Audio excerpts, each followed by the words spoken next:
नमस्कार, स्वागत है साहित्यिक झरोखा चैनल पर। आज हम करेंगे नीड़ का निर्माण फिर से। ये आत्मकथा है डॉक्टर हरिवंश राय बच्चन जी की और इसका सार आज हम जानेंगे। तो आइए देखते हैं। देखिए, हम बात करें हिंदी साहित्य की तो हिंदी साहित्य में अपना विशेष स्थान रखने वाले या दैदीप्यमान आत्मकथाकार कौन है? डॉक्टर हरिवंश राय बच्चन है। उन्होंने अपने जीवन चरित्र को जिस आत्मकथा में अपना जीवन चरित्र दिखाया है उसकी अगर बात करें तो उसमें सबसे पहला जो उन्होंने शीर्षक दिया है वो है क्या भूलूं क्या याद करूं। उसके बाद नीड़ का निर्माण फिर, बसेरे से दूर और 10 द्वार से सोपान तक, ये 4 भागों में इनकी आत्मकथा है और इसमें यथार्थ चित्रण किया है अपने जीवन के अनुभवों का।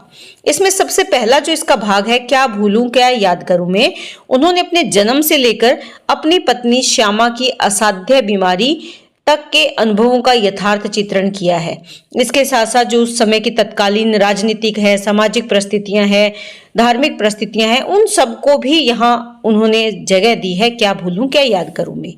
दूसरा जो इसका भाग है नीड़ का निर्माण फिर, जिसको बारे में आज हम बात करेंगे, तो इसमें बच्चन जी के युवा काल के आरंभिक कठोर संघर्ष के बाद जीवन और साहित्य में स्वयं को पुनः स्थापित करने की कहानी है। देखिए, नीड़ का निर्माण यानी घोंसले का निर्माण दोबारा से करना। किस क्षेत्र में किया? जीवन के क्षेत्र में भी, क्योंकि इनकी पत्नी श्यामा की मृत्यु हो जाती है तो दोबारा से जीवन को एक नई दिशा देने और साहित्य में भी अपना योगदान देने का जो इनका कार्य क्षेत्र था उसमें अपना योगदान देने की कहानी नीड़ का निर्माण फिर से में है। उसके बाद बसेरे से दूर की अगर बात करें तो इसमें उन्होंने अपने जीवन की उस अवधि को प्रस्तुत किया है जब बच्चन जी अपने देश, नगर, घर परिवार से दूर रहकर कैम्ब्रिज में कवि ईट्स पर शोध कर रहे थे और शोध पीएचडी जो उन्होंने की उसकी उपाधि उन्होंने वहां से प्राप्त की। इसका जो अंतिम भाग है वो है 10 द्वार से सोपान तक। इसमें अपने बच्चों की उन्नति, विदेश यात्राओं का यथार्थमय चित्रण हमें मिलता है। अब अगर बात करें नीड़ का निर्माण फिर, इसकी शुरुआत 1936 से होती है।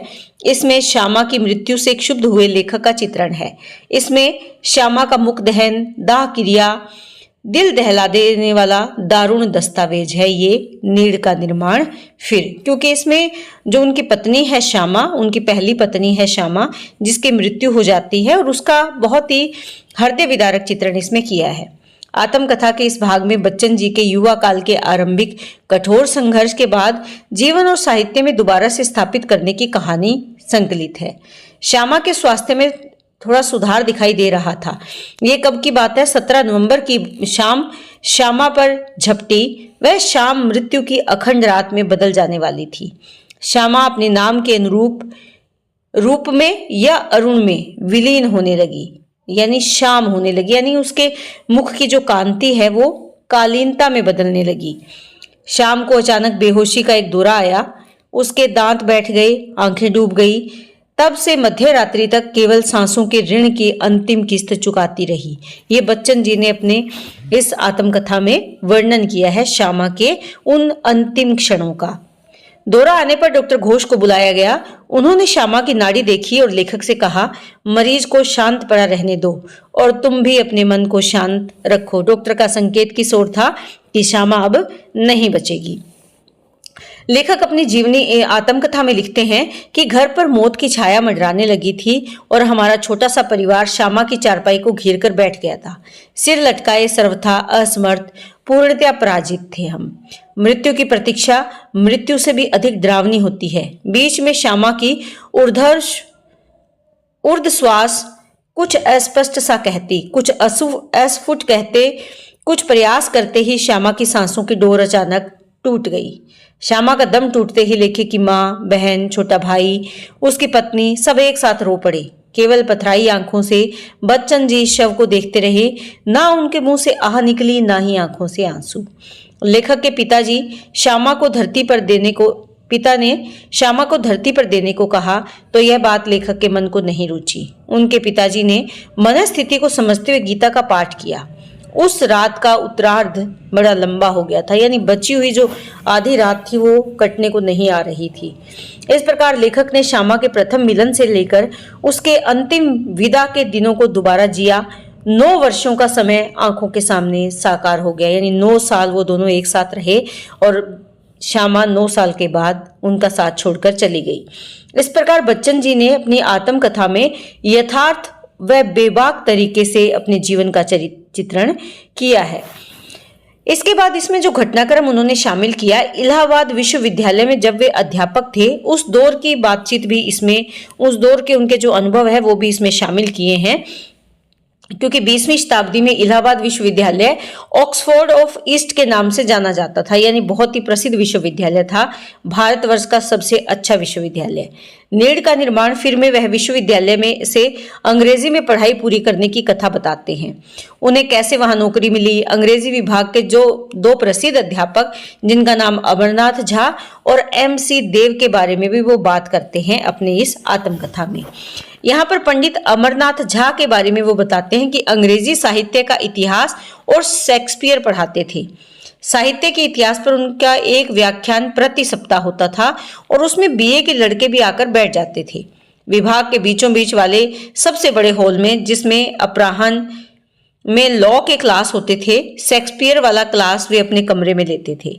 हाजिरी लेने में वे अपना वक्त खराब नहीं करते थे। ये किसके बारे में लिखा है इन्होंने? पंडित अमरनाथ झा के बारे में लिखा है, जो इलाहाबाद विश्वविद्यालय में ही अंग्रेजी के प्राध्यापक थे। एक साल गर्मियों में बच्चन जी तेजी के साथ, अब जो तेजी बच्चन है उनके साथ इनका विवाह हो गया था। इस कथा को भी संकलित किया है, वो भी हम आगे देखेंगे। तो उनके साथ झा साहब के साथ मसूरी में रहने के लिए गई। उनके अनुभव पर बच्चन जी कहते हैं कि झा साहब के साथ कोई कितने ही दिन रहे, उनसे निकटता का अनुभव नहीं कर सकता, यानी वो बहुत ही रूखे स्वभाव के थे। वे अपने भीतर कहीं बहुत एकाकी स्वकेंद्रित और स्वयं पर्याप्त थे। वे यह तो चाहते थे कि उनके आसपास लोग रहें, पर अपने निकट वे किसी को न आने देते थे।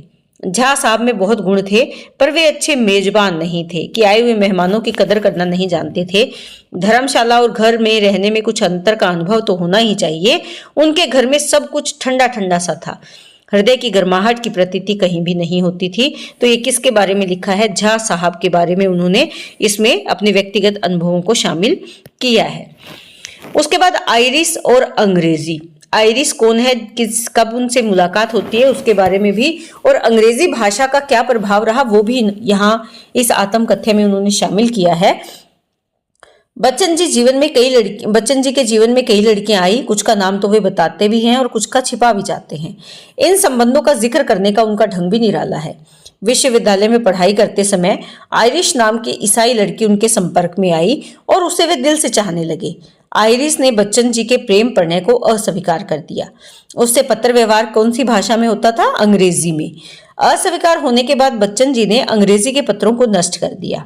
नीड़ का निर्माण फिर लिखते समय उन्हें लगा कि उन्होंने उन पत्रों का गलत अर्थ शायद इसीलिए लगा लिया था कि पत्र अंग्रेजी भाषा में थे, जबकि दोनों की भाषाएं अलग अलग है।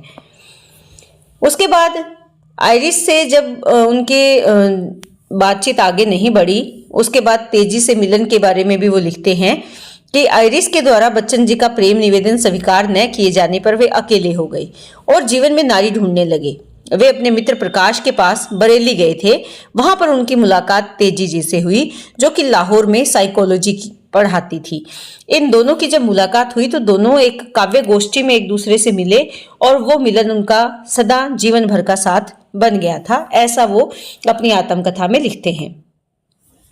इसी में उन्होंने जिक्र किया है कि बच्चन परिवार और गांधी परिवार के आपसी संबंध कैसे थे, इन संबंधों की शुरुआत कैसे हुई, और इसके साथ साथ वे नीड़ का निर्माण फिर में इस बात का जिक्र करते हैं कि सरोजिनी नायडू के माध्यम से बच्चन परिवार के साथ उनका संपर्क हुआ। सरोजिनी नायडू प्रयाग आई हुई थी, आनंद भवन में वहां रुकी वो। झा साहब ने एक रात को उनके सम्मान में भोज दिया। झा साहब कौन है? जो वहां इलाहाबाद विश्वविद्यालय में अंग्रेजी पढ़ाते थे, प्राध्यापक थे, और उनसे सम्मिलित होने को तेजी को और मुझे भी निमंत्रित किया। तेजी के सौंदर्य, सुरुचिपूर्ण पहनावा, शिष्टापूर्ण बौद्धिक वार्तालाप से मिसेज नायडू बहुत ज्यादा प्रभावित हुई और दूसरे दिन उन्होंने हमें आनंद भवन में चाय पर निमंत्रण दे दिया। जब मैं तेजी के साथ वहां पहुंचा तो उन्होंने बड़े नाटकीय ढंग से हमारा परिचय नेहरू परिवार से कराया। हमारी ओर हाथ करके बोली, the poet and the poem, कि ये कवि हैं और आप कविता हैं। इस परिचय के परिणाम स्वरूप तेजी सबसे अधिक निकट किसके आई? इंदिरा जी की आई। उस समय तक उनका विवाह नहीं हुआ था, यानी तब तक जब वो बच्चन परिवार के संपर्क में बच्चन परिवार गांधी परिवार के संपर्क में आया था, तब तक वो कह रहे हैं कि इंदिरा जी उस समय तक उनका विवाह भी नहीं हुआ था। और तब से लेकर आज तक, यानी विवाह से पहले से लेकर आज तक इंदिरा जी से उनकी मैत्री बनी हुई है। ये कब की बात है? जब वो अपना लेख लिख रहे हैं तब की बात है। इसी में उन्होंने बताया कि उन्होंने अपने जीवन से मांस और मदिरा का त्याग कैसे किया और उसके पीछे क्या कारण थे। देखिए, जिस जाति या कायस्थ जाति से वो संबंध रखते हैं, वहां वो मानते हैं कि मांस खाने और मदिरा पीने में कोई परहेज नहीं है। बच्चन जी भी इसका उपभोग करते थे, पर उन्होंने इसको छोड़ दिया। इसके पीछे जो कारण है वो उनके दोनों पुत्रों की बीमारी थी। जब अमिताभ बीमार पड़े तो उस समय वह महू में विश्वविद्यालय के एनसीसी से संबंधित 8 सप्ताह की ट्रेनिंग में थे। उन्होंने प्रतिज्ञा की कि अगर अमित अच्छा हो जाएगा तो वे कभी शराब नहीं पिएंगे। नीड़ का निर्माण फिल्म में वो इसका वर्णन करते हैं और बताते हैं कि कुछ ऐसी बात हुई कि जब अजिताभ बीमार पड़े तब वह 2-3 महीने का था तो उसे दाने निकल आए और लोगों ने समझा कि उसे चेचक हो गई है। वो इसमें बताते हैं कि मैंने किसी तरह की प्रार्थना विनती न की। एक पिछली बात याद आई। क्या बात? कि अमित के लिए मैंने सदा के लिए मदिरा छोड़ दी थी। मैंने अपने मन से कहा, यदि अजीत बच जाएगा तो मैं कभी मांस नहीं खाऊंगा। रात का पिछला पहर था और सुबह मुंह अंधेरा तेजी ने मुझे जोर से आवाज दी। मैंने समझा कुछ अनिष्ट हो गया, क्योंकि मन में डर था किसके कारण? अपने बेटे को लेकर। पर वह तो तेजी के हर्ष और आश्चर्य का स्वर था। अजीत के बदन से सारे दाने गायब हो गए थे, उनका बुखार उतर गया था और वो मुस्कुरा रहा था। चमत्कार हो गया, चमत्कार। मैंने किसी अज्ञात को धन्यवाद दिया। तो इस घटना का वर्णन भी या जिक्र भी उन्होंने नीड़ का निर्माण फिल्म में किया है। इसके साथ साथ वो पंत और निराला के कैसे संबंध है उसका भी यहाँ वर्णन करते हैं। पंत और निराला के बारे में लिखते हैं कि दोनों का स्वभाव बड़ा ही विपरीत था। इस आत्मकथा में लिखते हुए कहते हैं कि पंत और निराला एक दूसरे से जितने एलर्जिक, यानी एक दूसरे के लिए बहुत ही ज्यादा असहनीय थे, उसका अनुभव पहली बार इन्हें कब हुआ? जब निराला जी पंत को देखते तो अवज्ञा से पीठ या मुंह फोड़ लेते थे और ये बात बच्चन जी को बड़ी ही हैरान करने वाली थी। पंत जी निराला जी को देखते तो अपने कमरे में जा बैठते। एक दिन तो निराला जी मेरे ड्राइंग रूम में आ धमके और उन्होंने पंत जी को कुश्ती के लिए ललकार लिया। अपने मनोविकारों से ग्रस्त विवश निराला मुझे इससे दयनीय कभी दिखाई नहीं दिए या कभी नहीं दिखे। तो पंत और निराला के आपसी संबंध कैसे हैं उसका चित्रण भी इन्होंने किसमें किया है? नीड़ का निर्माण फिल्म में किया है। इसके साथ साथ इनके जो जीवन के नियम और सिद्धांत थे उसके बारे में भी ये बताते हैं। इनके स्वयं की पंक्तियां यहाँ शामिल की है कि बच्चन जी नियमों और सिद्धांतों से बंधना नहीं चाहते थे। कैसे उनके विचार थे, इसीलिए वो किसी भी क्लब, कला संस्था, साहित्य के सदस्य नहीं रहे। अगर कोई निमंत्रण मिलता तो वो अवश्य चले जाते। इसके बारे में वो कहते हैं कि मेरा कार्य क्या था? यूनिवर्सिटी में पढ़ाना और अपने अध्ययन कक्ष में पढ़ने लिखने तक सीमित हो गया। मैं कभी किसी क्लब वगैरह का सदस्य नहीं बना, किसी कला साहित्य संस्था का भी नहीं। संस्थाएं किसी न किसी सिद्धांत से बंधी होती है, मैं अपने को किसी सिद्धांत से बांधना नहीं चाहता था। संस्था मैंने अपने घर पर ही खोल दी थी। इसका नाम मैंने निशांत रख दिया था। इसके न कोई नियम थे न सदस्यता की कोई फीस थी।